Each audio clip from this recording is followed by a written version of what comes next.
Good morning students. आइए start करते हैं अपनी मैथ्स की क्लास। स्टूडेंट्स, प्रीवियस क्लास में हमने क्वेश्चन नंबर 6 तक कंप्लीट कर लिया था, जिसमें हमने short form, expanded form, how to write in words, how to write in digits, greater than, smaller than, यहाँ तक कंप्लीट कर लिया था और ये सब अच्छी तरह समझ लिया था। उसके बाद मिसिंग नंबर्स दिए थे, इनमें काउंटिंग पूरी करनी थी, ये भी हमने काफ़ी अच्छे से समझ लिया था, है ना। तो क्वेश्चन नंबर 6 तक हम कंप्लीट कर चुके थे। Now come to question number 7। Students, question number 7 पे आते हैं, एक बार इसको रीड करते हैं। Right the place value of the underlined digit in each of the following numbers। मतलब जो भी नंबर्स आपको दिए हैं, आप देखिए आपको F यानी कि 6 नंबर्स दिए हुए हैं और हर नंबर में किसी एक डिजिट के नीचे अंडरलाइन दी हुई है। आप अपनी बुक का यूज़ कर सकते हैं और उसमें देख सकते हैं किसी एक डिजिट के नीचे अंडरलाइन दी हुई है। अब इस क्वेश्चन में क्या करना है स्टूडेंट्स कि जिस डिजिट के नीचे आपको अंडरलाइन दी हुई है उसकी प्लेस वैल्यू लिखनी है। क्या लिखना है? Place value. कैसे करेंगे इस क्वेश्चन को? बहुत ही सिंपल क्वेश्चन है स्टूडेंट्स। अपनी नोटबुक ओपन कीजिए और इस तरीके से आप इसमें हेडिंग डाल लेंगे, है ना। फिर आइए सॉल्व करते हैं इस क्वेश्चन को। देखिए फर्स्ट नंबर क्या है? 72,375। मुझे इसकी क्या लिखनी है? Place value. कैसे लिखेंगे? सबसे पहले हम ये आइडेंटिफाई करेंगे कि किस डिजिट के नीचे अंडरलाइन है। तो देखिए इस नंबर में किसके नीचे अंडरलाइन है? 7 के नीचे। ये आइडेंटिफाई कर लिया। इसके बाद हम काउंट करेंगे कि 7 का प्लेस कौन सा है, मतलब कौन सी जगह पे 7 की वैल्यू आएगी। काउंट कैसे करेंगे? 1s, 10s, 100, 1000, 10,000। यानी कि 7 की प्लेस वैल्यू कितनी है? 10,000। 7 के आगे कितने डिजिट हैं? 1, 2, 3, 4। तो हम 7 के आगे कितने ज़ीरो लगा लेंगे? 4 ज़ीरो। तो इसकी प्लेस वैल्यू लिखते हैं 1, 2, 3, 4 एंड 7। बहुत सिंपल क्वेश्चन था। सारे क्वेश्चंस इसी तरह होंगे। पहले आपको ये ढूंढना है कि किस डिजिट के नीचे अंडरलाइन है। उसके बाद उस डिजिट के सामने जितनी डिजिट लिखी हैं उतने ज़ीरो लगा दीजिए और वो डिजिट लिख दीजिए। चलिए एक क्वेश्चन और सॉल्व करते हैं। Let's say question number E.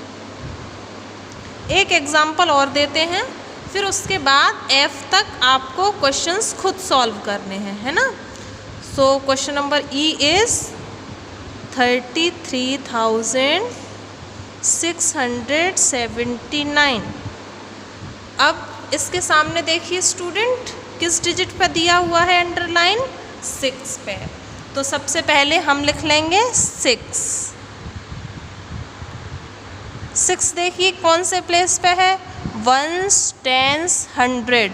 100 place पे, मतलब 100 में 2 ज़ीरो आते हैं ना।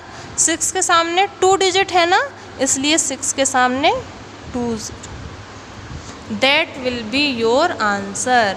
स्टूडेंट्स, क्वेश्चन नंबर 7 बहुत सिंपल है। आप लोग बचे हुए पार्ट्स इसको खुद से सॉल्व करोगे अपनी नोटबुक में, ठीक है। तो क्वेश्चन नंबर 7 पूरा part A to part F आपको इस तरीके से अपनी नोटबुक में करना है। Okay, now come to question number 8। It is your question number 8।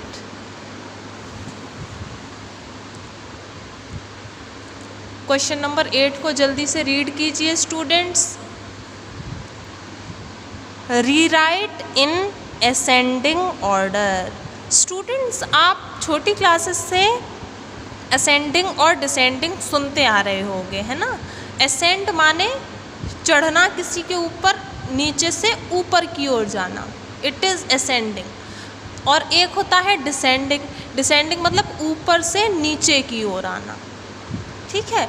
तो असेंडिंग में हम क्या करते हैं, सारी डिजिट्स को एक बार ध्यान से पढ़ते हैं, फिर उसके बाद सबसे छोटी डिजिट, फिर उससे थोड़ी बड़ी, फिर उससे बड़ी, फिर उससे बड़ी, फिर सबसे बड़ी। इस तरीके से बढ़ते हुए क्रम में हम नंबर्स को अरेंज करते हैं। कैसे अरेंज करते हैं, बहुत सिंपल क्वेश्चन है, आइए करते हैं इसको। यस, सो ये हमारा question number 8, rewrite in ascending order. Student, सबसे पहला जो काम रहेगा हमारा वो ये रहेगा कि हम डिजिट्स को एक बार पढ़ेंगे। 73,293, 73,923, 37,923, 37,293 एंड 73,392। स्टूडेंट्स, डिजिट्स लगभग एक जैसी हैं, लेकिन एक जैसी हैं नहीं, ये सिर्फ दिख रही हैं। तो सबसे पहले बहुत सिंपल काम है, आप आइडेंटिफाई कर लेंगे कि 73,000 बड़ा है या 37,000 बड़ा है। तो 73,000 बड़ा है यानी कि बाद में आएगा।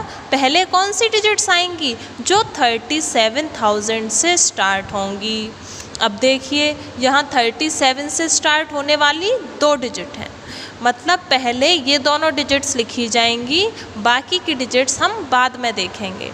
तो देखिए ये है 37,900 है ना, और ये है 37,200।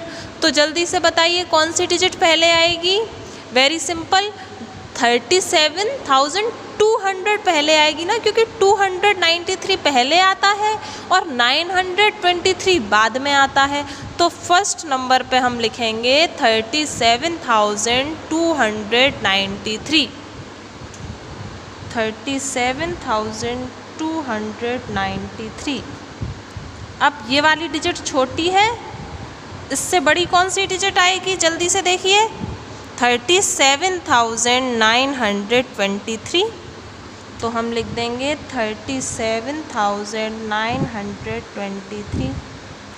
अब ये वाली डिजिट हो गई और ये वाली डिजिट हो गई। अब हम इन 2 डिजिट्स पे ध्यान नहीं देंगे। अब हमारी रिमेनिंग डिजिट्स कौन सी बची हैं, 73,293, 73,923 एंड 73,392। तो अब जल्दी से ध्यान दीजिए स्टूडेंट्स, इसमें 200 आ रहा है, इसमें 900 आ रहा है और इसमें 300 आ रहा है। तो बताइए पहले कौन सी डिजिट आएगी, ऑब्वियसली 200, क्योंकि काउंटिंग में 2 पहले आता है, 3 उसके बाद और 9 सबसे बाद। इसलिए अब थर्ड नंबर पे हम लिखेंगे 73,293, उसके बाद 73,392 और सबसे एंड में आएगी स्टूडेंट्स 73,923। वेरी सिंपल क्वेश्चन, आपको असेंडिंग ऑर्डर में अरेंज करना आ गया। सबसे पहले हम डिजिट्स को पढ़ेंगे, ध्यान से देखेंगे, उसके बाद सबसे छोटी डिजिट, फिर उससे बड़ी, फिर उससे बड़ी, फिर उससे बड़ी और फिर सबसे बड़ी डिजिट, इस तरीके से लिख दी जाएंगी।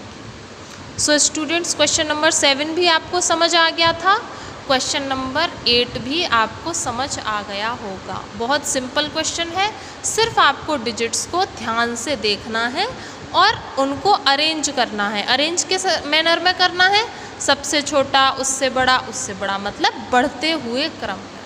So students, question number 7 and question number 8 आपको अपनी नोटबुक में करना है। ओके, बहुत ही सिंपल क्वेश्चंस हैं, जैसे मैंने बताया था बिल्कुल वैसे ही आप कर सकते हैं। पहले डिजिट्स को ध्यान से देखिए और उसके बाद उनको अरेंज कर दीजिए। ठीक है स्टूडेंट्स।